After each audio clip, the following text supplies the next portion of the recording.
किसी ने बड़े ही कमाल की बात कही है कि कोई भगवान के लिए सब कुछ छोड़ देता है और कोई भगवान पर सब कुछ छोड़ देता है। नमस्ते दोस्तों, मेरा नाम है आर के चौधरी। एक छोटी सी कहानी। ये कहानी माधव दास जी महाराज की है जो जगन्नाथपुरी में रहते थे और इनकी भक्ति के चर्चे दुनिया भर में पहुंच चुके थे। इतनी ज्यादा भक्ति करते थे। माधव दास जी महाराज किसी से ज्यादा मिलते जुलते नहीं थे और वो कहते थे कि मैं हूं प्रभु का और प्रभु सिर्फ मेरे हैं। वो किसी से ज्यादा बातचीत नहीं करते थे और कहते थे कि भगवान मेरे सपने में आते हैं और मुझे दर्शन देते हैं, मेरे साथ लीलाएं करते हैं, मैं उन्हें भोग लगाता हूं और हम लोग खेलते हैं। माधव दास जी की ये ख्याति थी।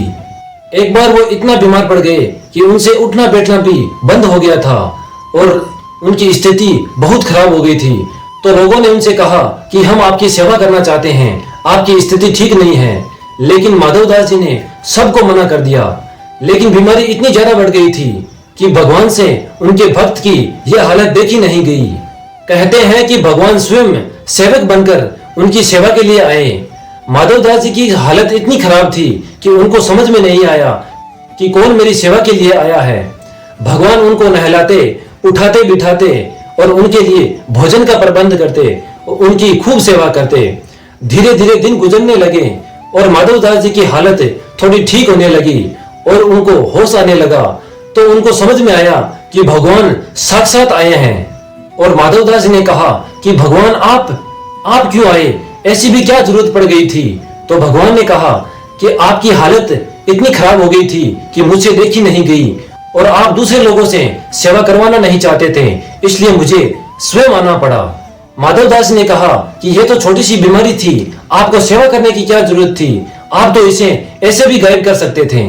भगवान कहने लगे कि यह तो तुम्हारा पूर्व संस्कार थे, पूर्व भोग थे, जो भोगना तो पड़ेगा ही। और भगवान कहने लगे कि मैं तुम्हें बताना चाहता हूं कि अभी तो तुम्हें 10-15 दिन और बीमार रहना है, अभी और बीमार रहोगे। माधव दास जी ने हाथ जोड़ लिए और कहने लगे कि भगवान मुझसे अब यह सहा नहीं जाता, बीमारी इतनी ज्यादा है कि मुझे लगता है कि जैसे प्राण ही छूट जाएंगे, मुझसे अब यह सहा नहीं जाता। कहते हैं कि भगवान ने अपने भक्त की जो 15 दिन बचे थे बीमारी के, वो स्वयं ले लिए और कहने लगे कि मैं अब बीमार रहूंगा और तुम स्वस्थ हो जाओ। ये तो बात हो गई भक्त के लिए भगवान के प्रेम की। लेकिन आज भी साल में एक बार जगन्नाथ जी भगवान को स्नान कराया जाता है और उसे स्नान यात्रा कहा जाता है। स्नान यात्रा पूरी होने के बाद 15 दिन के लिए भगवान बीमार रहते हैं।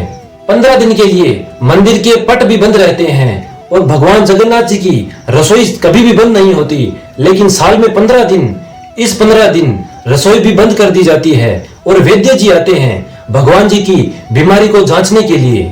और भगवान को जो भोग लगाया जाता है वो भी काढ़े का भोग लगाया जाता है, आयुर्वेदिक भोग लगाया जाता है और फलों का रस चढ़ाया जाता है। सोने से पहले उनको दूध अर्पित किया जाता है।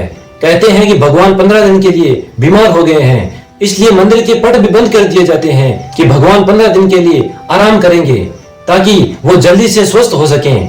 और जब भगवान स्वस्थ हो जाते हैं तो जगन्नाथ जी महाराज की यात्रा निकलती है और उस यात्रा को देखने के लिए असंख्य भीड़ इकट्ठी होती है, असंख्य भक्त आते हैं। खुद पर दुख लेकर अपने भक्तों के जीवन को सुखमय बनाने वाले भगवान को प्रणाम।